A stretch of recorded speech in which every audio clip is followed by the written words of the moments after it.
আমাদের কাগজে একটা খবর বেরিয়েছে, সে খবরটা রীতিমতো বাংলাদেশের বর্তমান সরকারকে রীতিমতো ভীষণ হতাশ করে দেবে। হতাশ এই কারণে করবে, এত তড়ি ঘড়ি করে এত তাড়াতাড়ি করে সমস্ত হাসিনার বিচার ফিচার কমপ্লিট করে তাকে মানে ঝোলানোর সমস্ত ব্যবস্থা যখন করা হলো, তখন দেখা গেল যার কাছে শেখ হাসিনা রয়েছে সে একদম বেঁকে বসে আছে। ভারতবর্ষ তো শেখ হাসিনাকে দেবে না। আমাদের এখানে একটা খবর বেরিয়েছে, আমার খবরটা উল্টো হয়, তাই আমি এখানে মোবাইলে আমি মিরর এফেক্ট দিয়ে রেখে দিয়েছি। মিরর এফেক্টটা দেখুন আপনারা। হাসিনাকে ফেরাতে বাধ্য নয় ভারত, ইঙ্গিত চুক্তিতে। আনন্দবাজারে খবরটা বেরিয়েছে। এই যে খবরটা, এই খবরটার মধ্যে পরিষ্কার রয়েছে যে চুক্তিটা রয়েছে 13টা পয়েন্ট তার মধ্যে রয়েছে। তার মধ্যে একটা পয়েন্টে আছে যে যদি দেখা যায় যে কোনো মানে প্রত্যর্পণের ব্যাপার পেছনে রাজনৈতিক প্রতিহিংসামূলক কোনো কিছু রয়েছে, ইঙ্গিত রয়েছে, বা তাকে চরম শাস্তি দেওয়া হবে, এবং দুদেশের মধ্যে তার বিরুদ্ধে মানে দুদেশেই কোনো রকম মামলা নেই, মানে এক দেশে আছে এক দেশে নেই, তাহলে পরে সেই চুক্তি কিন্তু মানে মান্যতা পাবে না এই মানে হস্তান্তরের ব্যাপারে। এবং কালকে যখন বিচার প্রক্রিয়া শেষ হলো তখনই ভারত বুঝে গিয়েছিল যে এটা তো ক্যাঙ্গারু কোর্ট, এই কোর্টে তো যা বিচার হবে তো হবে। সে ভারতবর্ষ আপনারাও জানতেন, আর ভারতবর্ষে এমনি তারা যারা দেশ চালাচ্ছেন তারা তো আরো ভালো জানতেন যে এইটা একটা মানে ক্যাঙ্গারু কোর্টের চূড়ান্ত রায় হবে, তাকে ফাঁসিতে ঝোলানো হবে। তার আগে ভাগেই সব ঠিকঠাক করে রাখা হয়েছে। চিঠিপত্র আসবে, চিঠিপত্র দিতে হবে, তা মুখে কিছু না বলে জুতিয়ে খাল খিচে দেওয়া যাক। কিরকম জুতিয়ে খাল খিচে দেওয়া যাক? এই কারণে জুতিয়ে বলছি, সেটা হচ্ছে চুপচাপ তার সিকিউরিটি বিফাপ করে দেওয়া হলো।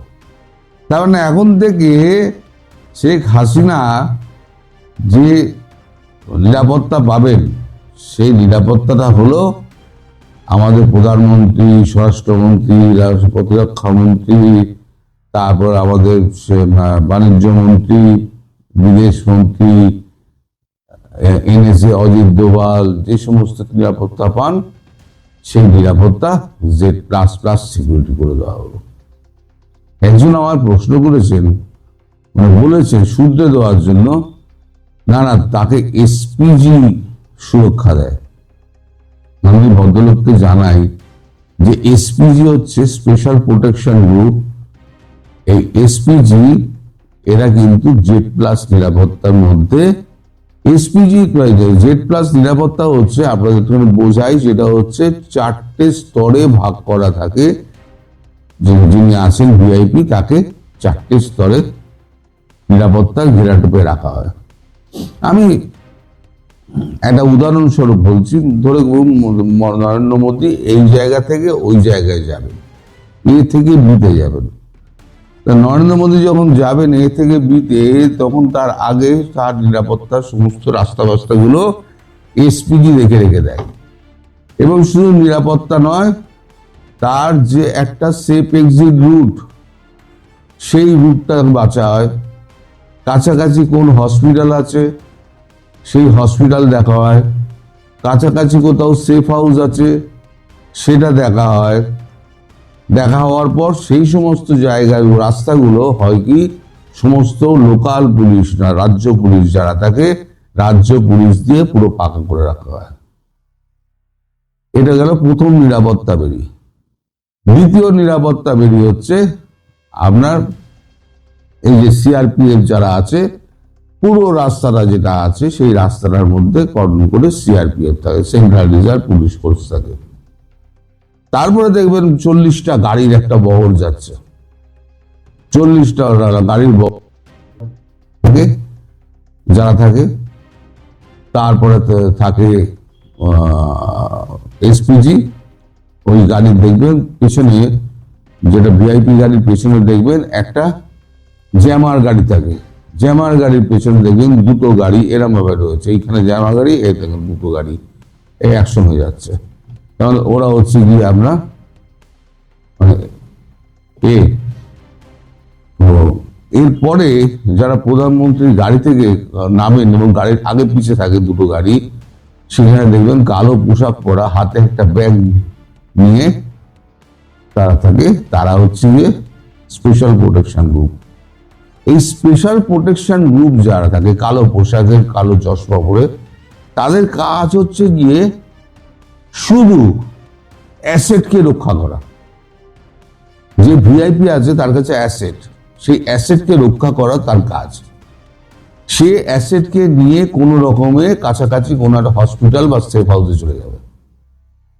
এবার প্যারাএসএফ যারা রয়েছে তারা গোলাগুলি চালাবে, তারা এই সমস্ত কর্ম করবে, এবং সিআরপিএফ যারা রয়েছে এবং লোকাল পুলিশ সমস্ত রাস্তাগুলো বন্ধ করে দেবে। এই হচ্ছে গিয়ে Z++ সিকিউরিটি। যিনি ভদ্রলোক লিখেছেন যে এসপিজির আন্ডারে আছেন, এসপিজি হচ্ছে স্পেশাল প্রোটেকশন গ্রুপ, তার হচ্ছে উত্তরটা আমি দিয়েছি, তার হচ্ছে কাজ হচ্ছে অ্যাসেটকে রক্ষা করা। সে অ্যাসেট যে অবস্থায় থাকুক তাকে সেখান থেকে নিয়ে গিয়ে এলাকা ছেড়ে দাও, আগে হয় সেফ হাউসে নিয়ে যাও, আঘাত লাগলে তাকে হসপিটালে নিয়ে যাও, আর নইলে তোমার বাইপাস যে রাস্তা আছে, অল্টারনেটিভ রাস্তা আছে, সেই রাস্তা দিয়ে বের করে নিয়ে বেরিয়ে চলে যাও। আচ্ছা, এই হয়ে গেল, তো তার উত্তরের ব্যাপার হয়ে গেল। এই নিরাপত্তাটা এখন থেকে শেখ হাসিনা পাবেন, যদিও তিনি কোথাও এখন যান না, কিন্তু আমাদের যে প্রোটোকল আছে সেই প্রোটোকল অনুযায়ী তার কাছে কিন্তু 4.5 কোটি টাকা দামের বুলেট প্রুফ গাড়ি একটা পৌঁছে গিয়েছে, এটা প্রোটোকলের মধ্যে আছে। তার জন্য ড্রাইভার, হ্যান ত্যান যে সমস্ত লোকজন থাকে, তার মেকানিক যা যা থাকে সব কিছু তার কাছে, দামি কার সহ তার কাছে পৌঁছে গেছে। মানে 4.5 কোটি মানে 9 কোটি টাকার গাড়ি তার কাছে পৌঁছে গিয়েছে, এটা প্রোটোকলের মধ্যে থাকে, সুতরাং প্রোটোকল অনুযায়ী তার কাছে পৌঁছে গেছে।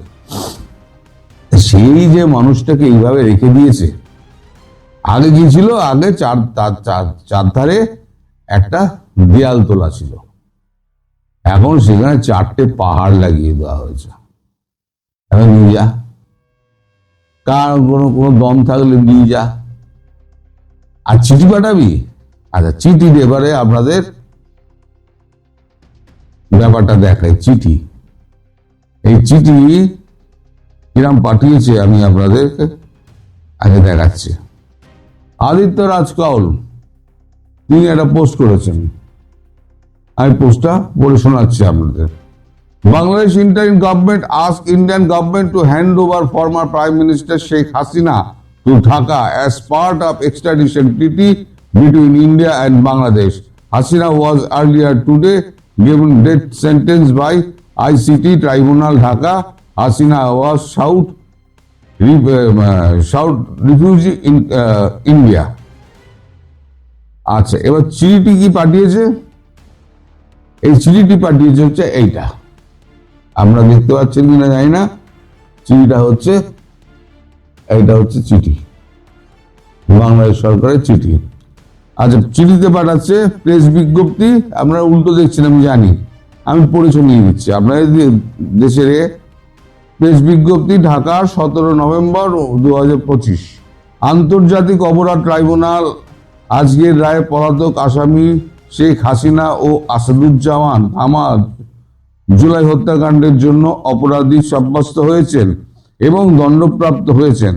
মানবতা বিরোধী অপরাধ দণ্ডপ্রাপ্ত এই ব্যক্তি দ্বিতীয় কোনো দেশে আশ্রয় দিলে তা হবে অত্যন্ত অবন্ধুসুলভ আচরণ এবং ন্যায় বিচারের প্রতি জানাই তারা যেন অনতিবিলম্বে দণ্ডপ্রাপ্ত এই দুই আসামিকে বাংলাদেশ কর্তৃপক্ষের কাছে হস্তান্তর করেন। দুই দেশের মধ্যে বিরাজমান প্রত্যর্পণ চুক্তি অনুসারে এটি ভারতের জন্য অবশ্য পালনীয় দায়িত্ব বটে। এইখানে আপনারা কোনো রকম ওপরে কারো নাম, নিচে কারো সই, কারোর নাম কিচ্ছু দেখতে পাবেন না। এবার আপনারা বলুন এই চিঠির কি দাম আছে? প্রথম কথা হচ্ছে এই চিঠি তো ভারতের কাছে হচ্ছে টয়লেট পেপার। ওই টয়লেট পেপার থাকে না, মুছে ফেলে দেয়। গতবারও চিঠি দিয়েছিল, প্রাপ্তি স্বীকার করেছিল, উত্তরও দেয়নি। এবার হয়তো প্রাপ্তি স্বীকার করবে না, মনে হয় প্রাপ্তি স্বীকার করবে না। এই বাংলাদেশে 2 কোটি দাম দেয় না ভারতবর্ষ, 2 পয়সার দাম দেয়। আজকে ঠেঙালে কাল কোথায় যাবে তার কোনো ঠিক নেই। 2 পয়সার দাম দেয় না। তারা ভারতবর্ষকে মাপতে চায়। ভারতবর্ষ যাকে আশ্রয় দিয়েছে না, তাকে চীনও নিয়ে যেতে পারেনি। দলাই লামাকে এত বছর হয়ে গেছে, চীনের মতো শক্তিশালী রাষ্ট্র, তারাও কিন্তু দলাই লামাকে এখনো পর্যন্ত হাতে পায়নি। সেই এক্সট্রাডিশন চেয়ে বসে আছে, এখন আশা ছেড়ে দিয়েছে। তবে আপনাদের আশা পূর্ণ হবে। এই যে আপনাদের এই যে মহানুমতি সমস্ত লোকজন রয়েছে না, আপনার উপদেষ্টা মণ্ডলী, তার মধ্যে বেশ কিছু ভাগার জন্য তৈরি হয়ে আছেন। আমি খবরটা নিচ্ছি, খুব শিগগিরই আপনাদের খবরটা আমি দেব। কোন কোন উপদেষ্টা মণ্ডলী এখানে ভাগার জন্য একবারে লাইন দিয়ে পড়ে রয়েছেন, তাদের উপদেষ্টা মণ্ডলীদের তালিকা আমি দিয়ে দেবো আপনাদের কাছে। তিনি কোথাও যেতে পারবেন না, তিনি এখানেই থাকবেন। আর আপনাকে কোনো দেশ এইভাবে সুরক্ষা দেবে না। আর আসল মুদ্রা কথা কি হলো জানেন ডক্টর ইউনূস? আপনারা না শেখ হাসিনাকে আরো প্রাসঙ্গিক করে দিলেন, আওয়ামী লীগকে আরো প্রাসঙ্গিক করে দিলেন। আওয়ামী লীগ যতটা না বাইরে আছে, আপনাদের থেকে আপনাদের অন্তরে বেশি আতঙ্ক হয়ে গেছে। আওয়ামী লীগের আতঙ্ক, রাতে আপনারা ঘুমোতে পারেন না। আপনারা ভাবেন এই বোধহয় আওয়ামী লীগ আপনারা তাড়া করে বেড়াচ্ছে, তার ঘুম ভেঙে যায় আপনাদের। আওয়ামী লীগ আসছে, আপনাদের আওয়ামী লীগের ভূতে তাড়া করেছে। আর এখন তো ভূতে তাড়া করছে, এরপর আওয়ামী লীগের কর্মীরা আপনাদের তাড়া করবে। আওয়ামী লীগকে বাঁচাতে গেলে আওয়ামী লীগের কোনো নেতার দরকার নেই। আওয়ামী লীগের যারা গ্রাসরুট লেভেলের যারা কর্মী আছে না, তারা ঠিক নিয়ে আপনাদের সিধে করে দেবে। আর সেদিন খুব একটা দূরে নয়। আর ভারতবর্ষ এটি করলো কেন? ভারতবর্ষ জানে যে আপনারা এই চিঠিটা দেবেন। এই চিঠিটা দেওয়ার ফলেতে ভারতবর্ষের কাছে একটা দায়িত্ব হয়ে গেল। ভারতবর্ষ মানে তাকে উত্তর দিতে হবে কূটনৈতিক ভাষায়। সে চুপচাপ, ভারতবর্ষ কথা বলে কম, একদম চুপচাপ জুতোটা মেরে দিল আপনাদের, যে তার সিকিউরিটি বিফ আপ করে দিল। তুমি যাকে চাইছো আমি তার সুরক্ষা আরো বাড়িয়ে দিলাম, এবার বুঝে নাও তুমি কি করবে। পৃথিবী বুঝে নি, পৃথিবী যার মতো কূটনৈতিক ভালো ব্যাপার বোঝে।